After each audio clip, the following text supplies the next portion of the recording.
I'm Erin with Best Life Physical Therapy, and what I'd like to show you today are a couple of techniques that you can use if you're having wrist or forearm pain or even pain in your hand.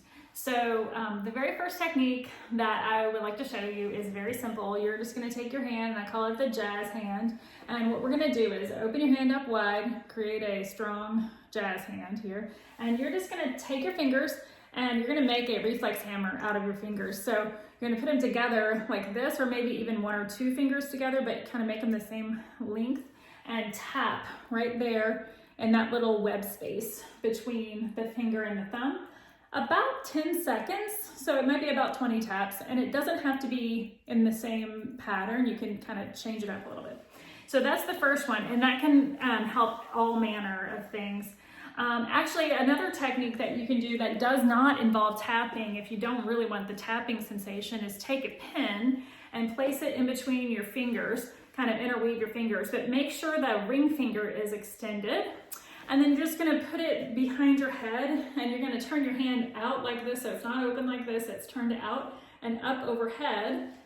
Kind of bend down so you can see that, and hold that for about 2 minutes, and that can help to reboot the Palmar reflex. So that's another option.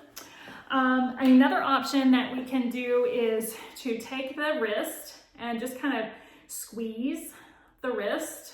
That can kind of help to, that's not a reflexive technique, that's just a physical therapy technique to kind of distract the joints of the wrist. So if you can see, I'll bring it a little closer, you're just squeezing the wrist, and it just moves a little bit as a result of that squeeze, like that, and it basically distracts those carpal bones from each other, and it distracts them from the metacarpals.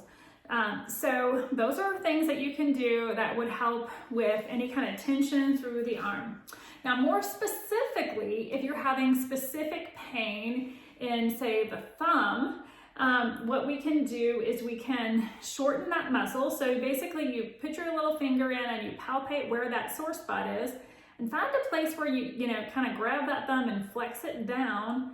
Maybe bring the wrist down into flexion as well. And when you point on that, again, it actually feels better. Then what you're going to do is tap that same spot that we tapped before while you've got your wrist down in that motion.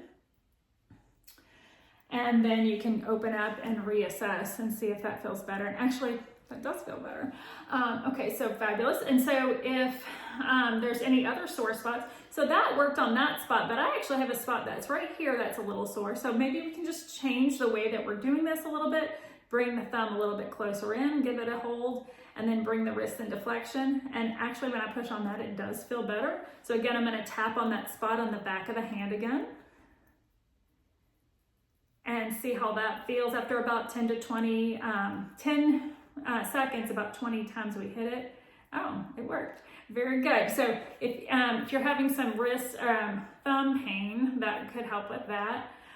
If we are having some pain in the forearm or elbow, then what we can do is we can go and find that sore muscle. So if you can find the sore muscle, so I've got one, a little spot right there. And so when I extend my fingers like this, I can feel that that's the muscle, my extensor muscle is the one that's hurting. So what I'm gonna do is I would have to find something like a countertop or something that I can push into. Right now I'm just gonna use my other hand, and then I'm gonna try to tap the opposite muscle. So the extensor was the one that hurt, and the flexor is the one that I'm gonna tap.